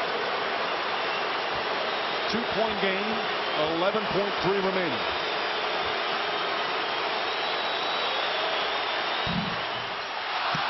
Rattles around. 12.7 boards for Nene. Now, does Phil Jackson use his timeout here to advance the ball or save it? If this one goes in, I would take it full court. If he misses, I would rebound and call timeout. I probably would do the different thing. If he misses, I would probably go full court. This is, tipped in by Kenyon Martin. Off the missed free throw, Kenyon Martin puts it in, and it's back to 5. And Martin yelling at some of the fans, just go back and play, for crying out loud. You made a great play. See, I don't agree with that. Well, with what he's saying, I know you don't agree with. He's taking a stroll in the park after a big-time play. This is getting it done. Offensive rebounding. Bad job of allowing him to push you all the way underneath the rim. It's a big-time play by Kenyon Martin. Outstanding execution, and you wonder again, Andrew Bynum on the sideline, his presence in blocking out at the free throw line would have made a big difference. And you have to, hold on, but I have a bigger problem, and I should have noticed it before. Why was Gasol blocking out Gallinari? That should have been Odom blocking out Gallinari, and Pau Gasol, the bigger guy, blocking out Kenyon Martin. Hey, Kenyon Martin, a great play there, but you're walking down, there's kids sitting along the sideline. There's no need to start using that as you go down. I mean, he made a great play. He's had a terrific game.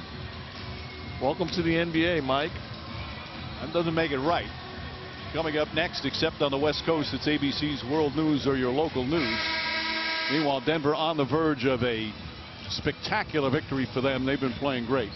And this is a big loss for the Lakers if they go on to lose the game, because it gives San Antonio a little bit more breathing room, but more importantly, it gives Chicago a little bit more breathing room as well if they were to meet in the finals. Right now, Chicago would have home court advantage. 11 seconds left. Lakers now out of timeouts. And remember, if the ball goes in, the Nuggets have no more timeouts. Bryant comes off a screen, fires up a 3, way off. Rebound full for Gallinari. He's fouled. Chandler contested that shot beautifully, and the Nuggets are going to come away with a terrific victory. Gallinari can seal it. Although with a 5-point lead, George Karl's team looks like they're going to get their best victory in this stretch since the All-Star break. And this was a grinded out type of game where their defense had to come up big as Gallinari inexplicably continues to miss free throws. But I think the way they won is as interesting as that they did win. Well, they forced 20 turnovers in a team that protects the ball better than anybody in the league. Gallinari misses both to solve the rebound. 5-point game. Over back to Odom. Odom's going to put up a 3, and that will do it. The Lakers' winning streak ends at 9. Denver wins their 6th in a row, and the Nuggets now 15-4 since the trade and the All-Star break. An impressive win on the road at the Staples Center. So for Mark Jackson, Jeff Van Gundy, Lisa Salters, and our entire ABC crew, this is Mike Breen saying so long from L.A. Now, except on the West Coast, stay tuned for ABC's World News or your local news over most of these ABC stations. Thanks for watching ABC, home of the NBA Finals.